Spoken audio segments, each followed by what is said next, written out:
ગોંડલના ધારાસભ્ય ગીતાબાના પુત્ર ગણેશ જાડેજાની દબંગાઈના વિરોધમાં જૂનાગઢથી ગોંડલ સુધી પ્રતિકાર રેલી, મોટી સંખ્યામાં અનુસૂચિત સમાજના લોકો બાઇક રેલીમાં જોડાયા. જૂનાગઢથી નીકળેલી રેલી જેતપુર થઈને ગોંડલ પહોંચી. આરોપી ગણેશ જાડેજા સહિતના લોકો સામે ગુસ્સી ટોકની કલમ ઉમેરવાની માંગ, ગુનાહિત કાવતરાની કલમ ઉમેરવાની પણ માંગ ઉચ્ચારવામાં આવી. સરકારી વકીલ તરીકે પંડિતની નિમણૂક કરવાની માંગ. ગણેશ જાડેજાની દબંગાઈના વિરોધમાં ધોરાજીથી ગોંડલ સુધી બાઇક રેલી, અનુસૂચિત સમાજના લોકોએ કર્યા સૂત્રોચ્ચાર. એમએલએના પુત્ર ગણેશે યુવકને માર્યો હતો ઢોરમાર. ગોંડલ શહેર સજ્જડ બંધ. સૌરાષ્ટ્રનું સૌથી મોટું ગોંડલ માર્કેટયાર્ડ, ગોલ્ડ બજાર, કાપડ બજારમાં પણ દુકાનો બંધ રહી. ગોંડલમાં ચુસ્ત પોલીસ બંદોબસ્ત ગોઠવાયો. આ મુદ્દે પૂર્વ ધારાસભ્ય જયરાજસિંહ જાડેજાએ નિવેદન આપ્યું કે આ ઘટના આકસ્મિક હતી કે કોઈ પૂર્વ નિયોજિત કાવતરું નહોતું. ન્યાયતંત્ર પર મને પૂરો ભરોસો છે. જૂનાગઢમાં ગણેશ જાડેજા સહિતના આરોપીઓની પૂછપરછ. જેલમાં જ પોલીસે 11 આરોપીઓની પૂછપરછ કરી. આરોપીઓએ ઘટના સમયે પહેરેલા કપડાં અને મોબાઈલ મંગાવાયા. યુવાનનો વિડીયો ઉતાર્યો હોવાનો ગણેશે ઇનકાર કર્યો. પોલીસે મોબાઈલ એફએસએલમાં તપાસ માટે મોકલ્યો. ફરિયાદીએ રિકન્સ્ટ્રક્શન દરમિયાન ફરિયાદ કરી. ફરિયાદી સંજય સોલંકીના હાથમાં રહેલા ટેટૂને લઈને અભદ્ર ટિપ્પણી કરાઈ. પોલીસે ફરિયાદને આધારે પૂછપરછ હાથ ધરી. સરકારને આર્થિક નુકસાન પહોંચાડવા બદલ ગુસ્સેલના પૂર્વ કેપ્ટન અજય ચૌહાણ સામે ગુનો નોંધાયો. એસીબીએ અપ્રમાણસર મિલકત અંગે ગુનો નોંધ્યો. સરકારની મંજૂરી વિના હવાઈ મુસાફરી કરી હતી. અન્ય સરકારી કંપનીની સેવાઓ પણ ખોટી રીતે લીધી. 72 લાખથી વધુનો ભ્રષ્ટાચાર થયો હોવાની ફરિયાદ. વડતાલ સ્વામિનારાયણ મંદિરના જેપી સ્વામી ભૂગર્ભમાં દુષ્કર્મની ફરિયાદ બાદ છેલ્લા 3 દિવસથી જેપી સ્વામી ફરાર. વડતાલ સ્વામિનારાયણ મંદિરમાં પોલીસની સઘન તપાસ. સ્વામી દેશ છોડીને ન ભાગે તે માટે લુકઆઉટ નોટિસ. કરજણમાં કબૂતરબાજીનો કિસ્સો સામે આવ્યો. વિદેશ જવાના બહાને દંપતી સાથે 15 લાખની છેતરપિંડી. અમદાવાદમાં ઠગાઈના ગુનામાં પતિ પત્નીની ધરપકડ. ચાંદખેડા પોલીસે બંનેની મુંબઈથી ધરપકડ કરી. પતિ પત્નીએ 25 લાખની છેતરપિંડી કરી હતી. અગાઉ પણ કરોડોની છેતરપિંડી કરી ચૂક્યું છે આ દંપતી. રાજ્યમાં ભ્રષ્ટાચારમાં ખદબદતું વહીવટીતંત્ર. એસીબીએ 11 દિવસમાં 22 અધિકારી કર્મચારીને લાંચ લેતા ઝડપ્યા. પીઆઈ ખાણ ખનીજના મદદનીશ નિયામક લાંચ લેતા ઝડપાયા. કલેક્ટર કચેરી, ફૂડ એન્ડ ડ્રગ્સ વિભાગમાંથી પણ લાંચિયા ઝડપાયા.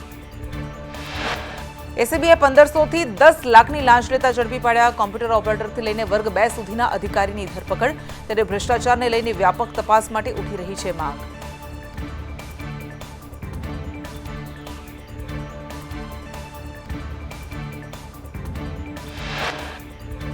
ગેમ ઝોનના સંદર્ભમાં સૂચિત નવા નિયમો જાહેર. ગૃહ વિભાગ દ્વારા સૂચિત નિયમો જાહેર કરાયા. સરકારની મંજૂરી બાદ નિયમો લાગુ કરવામાં આવશે. નિયમોમાં અમ્યુઝમેન્ટ રાઇડ માટે પહેલેથી પરવાનગી લેવી પડશે. ફાયર સેફટી સંદર્ભે એનઓસી લેવાનું રહેશે. બિલ્ડિંગ યુઝ સ્ટ્રક્ચર સ્ટેબિલિટી સંદર્ભે પણ એનઓસી લેવાનું રહેશે. સિટી રાઇડ સેફટી અને ઇન્સ્પેક્શન કમિટીની રચના કરાશે. મંજૂરી પ્રમાણે જ ગેમ ઝોનમાં રાઇડ ઇન્સ્ટોલ કરવાની રહેશે. મંજૂર કરેલી રાઇડમાં ફેરફાર દેખાશે તો રાઇડની મંજૂરી રદ થશે. રાઇડના સુપરવિઝન માટે ખાસ સુપરવાઇઝરની નિમણૂક કરાશે. રાઇડનું તબક્કાવાર ઇન્સ્પેક્શન કરવાનું રહેશે. લાયસન્સ વગર 3 માસથી વધુ રાઇડ ચાલુ નહીં રાખી શકાય. સિટી રાઇડ સેફટી કમિટીએ રાઇડનું ઇન્સ્પેક્શન કરવું પડશે. કમિટીએ દર 3 માસે ઇન્સ્પેક્શન કરવાનું રહેશે. સાથે જ કમિટીએ લાયસન્સિંગ ઓથોરિટીને રિપોર્ટ સોંપવાનો રહેશે. રાજ્ય સરકાર દ્વારા બંધ કરવામાં આવેલ ગેમ ઝોન હવે નવા કાયદા બન્યા બાદ જ ખુલશે. ગેમ ઝોન સહિત જરૂરી જાહેર જગ્યાઓ સંદર્ભે નવા કાયદાઓની રચના કરવામાં આવશે. નવા કાયદાઓમાં ગેમ ઝોન સહિત જાહેર જગ્યાઓ બાબતે મોડલ એક્ટની રચના કરાશે. રાજ્ય સરકાર ટૂંક સમયમાં નવા કાયદાઓની જાહેરાત કરશે. રાજકોટ અગ્નિકાંડ બાદ સુરેન્દ્રનગર તંત્ર સફાળું જાગ્યું. ખાનગી પ્રાથમિક શાળાઓમાં શિક્ષણ વિભાગે ફાયર સેફટીનું ચેકિંગ હાથ ધર્યું. ફાયર સેફટીના અભાવે 11 શાળાઓને નોટિસ ફટકારવામાં આવી. ફાયર એનઓસી ન હોવાથી અરવલ્લી જિલ્લાની 3 શાળાને સીલ કરવાના આદેશ. મોડાસાની 2, મેઘરજની 1 શાળાને સીલ કરાશે. જિલ્લા શિક્ષણાધિકારીએ સીલ કરવાના આદેશ આપ્યા. ફાયર એનઓસી સર્ટી ન મળે ત્યાં સુધી સીલ રાખવા આદેશ. રાજકોટમાં મહાનગરપાલિકાની મોટી બેદરકારી. વોકળા પરના ગેરકાયદે સ્લેબને ફરી ભરી દેવાયો.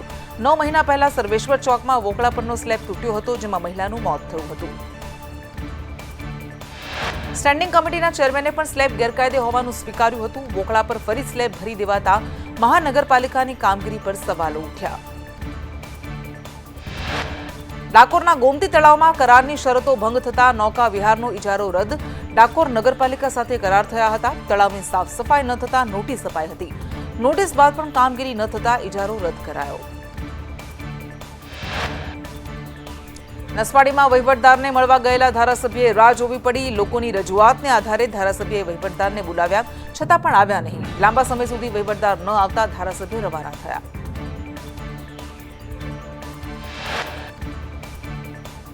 તો છોટાઉદેપુરમાં નસવાડીમાં પ્રાથમિક આરોગ્ય કેન્દ્રમાં ડોક્ટરનો અભાવ જોવા મળતા દર્દીઓને હાલાકી. બોન્ડેડ ડોક્ટર પરીક્ષા આપવા જતા સર્જાઈ સમસ્યા. 2 મહિનાથી ડોક્ટરનો અભાવ છે.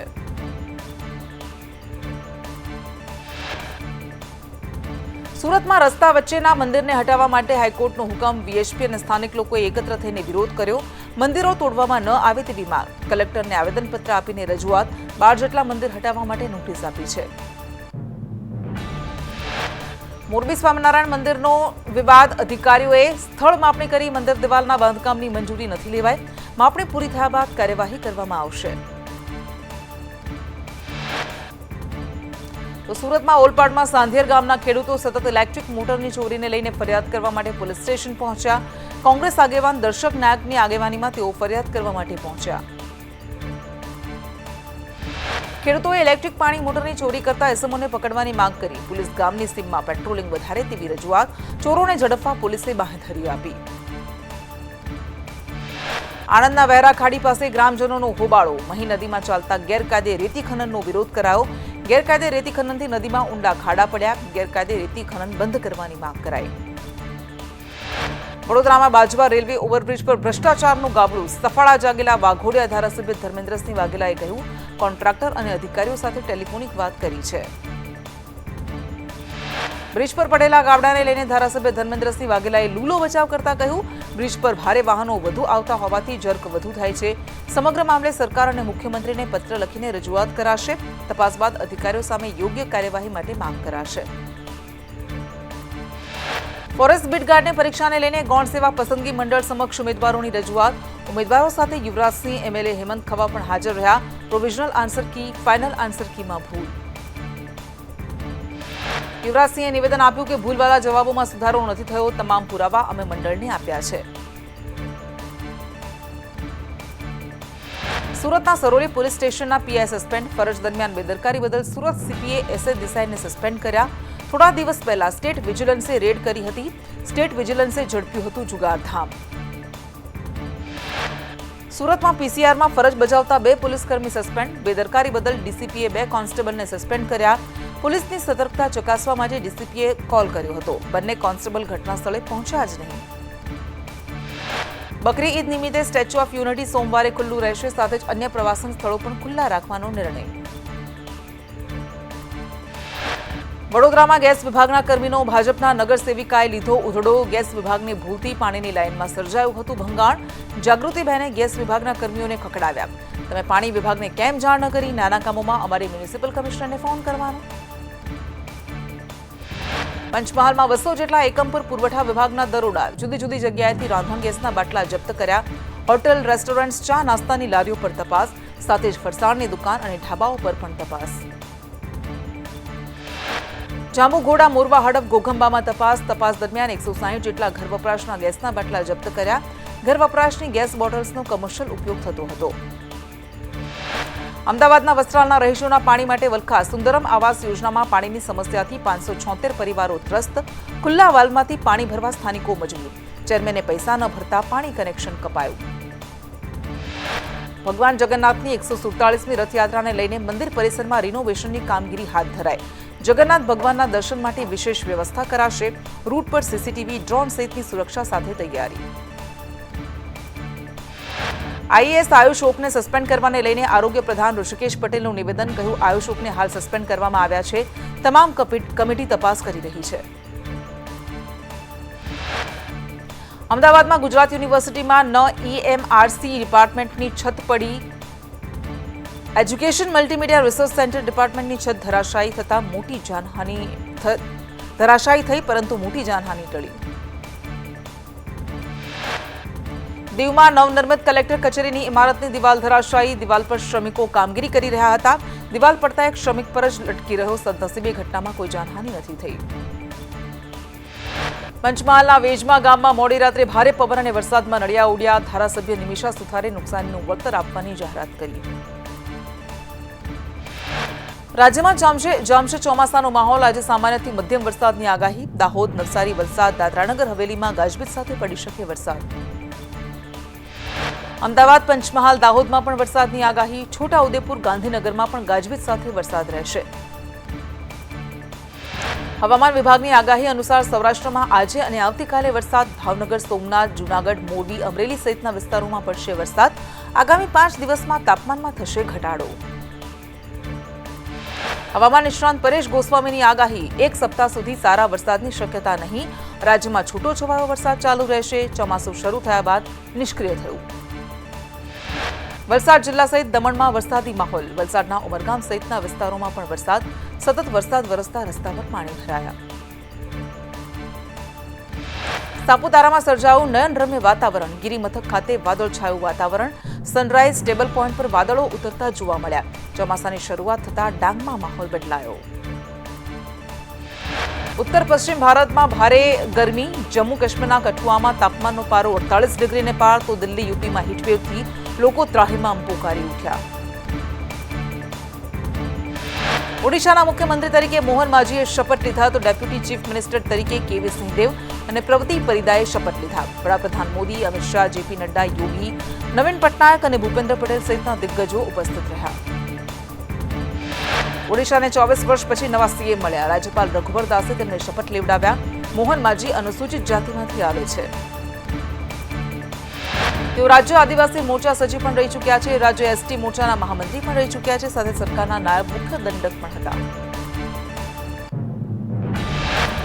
આંધ્રપ્રદેશમાં ટીડીપીના ચંદ્રાબાબુ નાયડુએ મુખ્યમંત્રી પદે શપથ લીધા. મુખ્યમંત્રી તરીકે ચંદ્રાબાબુ નાયડુનો આ ચોથો કાર્યકાળ.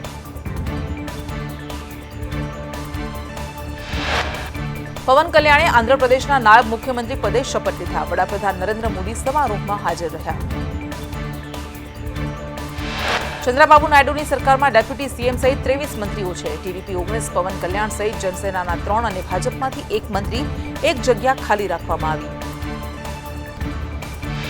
મારા માટે ધર્મ સંકટ. વાયનાડ છોડું કે રાયબરેલી. કેરળના પ્રવાસ દરમિયાન રાહુલ ગાંધીનું નિવેદન. વધુમાં કહ્યું, જનતા જ મારી ભગવાન. લોકસભામાં નબળા પ્રદર્શન માટે સીએમ શિંદે ભાજપના 400 થી વધુના નારાને જવાબદાર ઠેરવ્યું. ભાજપ, શિવસેના અને એનસીપીમાં તિરાડ વધી. સીએમ એકનાથ શિંદે હવે તેમને ટોણા મારવા લાગ્યા છે. સીએમ શિંદેએ કહ્યું કે 400 પારના નારાથી કેટલાક વિસ્તારોમાં નકારાત્મક વલણ સામે આવ્યું. કેટલાક વિસ્તારમાં નેરેટિવ સેટ કરવામાં આવ્યું કે બંધારણમાં ફેરફાર કરાશે અને તેને 400 પારના નારા સાથે જોડી દેવાયું. 18મી લોકસભાના પ્રથમ સત્રની જાહેરાત. 24 જૂનથી 3 જુલાઈ સુધી મળશે સંસદનું સત્ર. નવા સાંસદોને શપથ ગ્રહણ કરાવવામાં આવશે. પ્રથમ સત્રમાં સ્પીકરની વરણી કરાશે. 27 જૂનથી રાજ્યસભાના સત્રની શરૂઆત થશે. 18મી લોકસભાના પ્રથમ સત્રમાં નવા ચૂંટાયેલા સભ્યો શપથ લેશે. સત્રના પ્રથમ 3 દિવસે નવા ચૂંટાયેલા નેતાઓને શપથ ગ્રહણ કરવામાં આવશે. આ સાથે જ ગૃહના અધ્યક્ષની ચૂંટણી પણ હાથ ધરાશે. રાષ્ટ્રપતિ દ્રૌપદી મુર્મુ 27 જૂને લોકસભા અને રાજ્યસભાની સંયુક્ત બેઠકને સંબોધિત કરશે. રાષ્ટ્રપતિ આગામી 5 વર્ષ માટે નવી સરકારના રોડમેપની રૂપરેખા મૂકશે. ચંદ્રાબાબુ નાયડુના શપથ સમારંભમાં નેતાઓની સાથે દક્ષિણ ભારતના સ્ટાર્સનો જમાવડો. ફિલ્મ સ્ટારમાંથી નેતા બનેલા ચિરંજીવી, તેલુગુ સ્ટાર બાલકૃષ્ણ અને રજનીકાંતની સ્ટેજ પર મુલાકાત. શપથ સમારંભમાં મોટી સંખ્યામાં લોકો ઉમટી પડ્યા. ઉત્તર પ્રદેશના હરદોઈમાં એક ઝૂંપડી પર રેતી ભરેલી ટ્રક પલટી જતા 8 લોકોના મોત. રોડની બાજુમાં ઝૂંપડાની બહાર સૂઈ રહેલા એક જ પરિવારના 8 લોકોના ઘટના સ્થળે જ મોત થયા. હવે પીડિત પરિવારમાં માત્ર એક દીકરી જ બચી. મૃતક 8 લોકોમાં પતિ, પત્ની, 4 બાળકો અને જમાઈનો સમાવેશ. પોલીસે ઘટના સ્થળે પહોંચી મૃતદેહને પોસ્ટમોર્ટમ માટે ખસેડ્યા. ડ્રાઈવર અને હેલ્પરને કસ્ટડીમાં લેવાયા. દુર્ઘટના ગઈ મોડી રાત્રે 1:30 વાગે બની. અયોધ્યામાં રામ મંદિર બાદ શહેરની સુરક્ષા અભેદ્ય કરાશે. ભગવાન રામના ભક્તોની સુરક્ષા માટે બ્લેક કેટ કમાન્ડો તૈનાત કરાશે. આ માટે એનએસજી યુનિટની સ્થાપના કરવા માટે તૈયારી શરૂ કરાઈ છે. શ્રી રામ જન્મભૂમિ મંદિરના નિર્માણ બાદ હવે જિલ્લાની સુરક્ષા વ્યવસ્થા સઘન કરાશે. એનએસજી કમાન્ડો યુનિટ સ્થાપવા માટે જમીનની શોધ કરી રહી છે. કેન્દ્રની જમીનની શોધ ચાલી રહી છે. કેન્દ્રની મંજૂરી મળ્યા બાદ બ્લેક કેટ કમાન્ડોને અહીં તૈનાત કરાશે. જમ્મુ કાશ્મીરમાં આતંકી હુમલામાં એક જવાન શહીદ. મંગળવારે મોડી રાત્રે ડોડાના છત્તરગાલામાં 4 રાષ્ટ્રીય રાઇફલ્સ અને પોલીસની સંયુક્ત ચેકપોસ્ટ પર આતંકી હુમલો. હુમલામાં 4 સૈનિકો અને એક એસપીઓ પણ ઇજાગ્રસ્ત. શહીદ થયેલા જવાનની ઓળખ સીઆરપીએફ કોન્સ્ટેબલ કબીર દાસ તરીકે થઈ. આ હુમલાની જવાબદારી આતંકી સંગઠન કાશ્મીર ટાઇગર્સ જૈશ એ મોહમ્મદે લીધી છે. જમ્મુ કાશ્મીરમાં 3 દિવસમાં 3 આતંકી હુમલા થયા છે. આ હુમલાના થોડા કલાકો પહેલા કઠુઆ જિલ્લાના હીરાનગરના સૈદા સુખલ ગામમાં પણ આતંકી હુમલો થયો. આતંકીના ગોળીબારમાં એક ગ્રામીણ ઇજાગ્રસ્ત. પોલીસે હુમલો કરનારા 2 આતંકીઓમાંથી એકને ઠાર માર્યો. જમ્મુ કાશ્મીર પોલીસે આતંકીઓના સ્કેચ જાહેર કર્યા. રાયસીમાં બસ પર થયેલા આતંકી હુમલામાં સ્કેચ જાહેર. બાતમી આપનારને 20 લાખના ઇનામની જાહેરાત. સેનાએ જંગલની ઘેરાબંધી કરીને સર્ચ શરૂ કર્યું. 11 ટીમોનો કાફલો આતંકીઓની શોધખોળ કરી રહ્યો છે. જમ્મુ કાશ્મીરમાં 3 દિવસમાં 3 આતંકી હુમલાને લઈને પૂર્વ આર્મી કેપ્ટન મીરા દવેએ દુઃખ વ્યક્ત કર્યું. પાકિસ્તાન સાથે હવે કોઈ સંબંધ નહીં. ટીઆરએફે હુમલાની જવાબદારી લીધી. પહેલા તીર્થધામની બસ પર હુમલો, કઠુઆમાં પિતા પુત્ર પર હુમલો, ડોડામાં જવાનો પર હુમલો.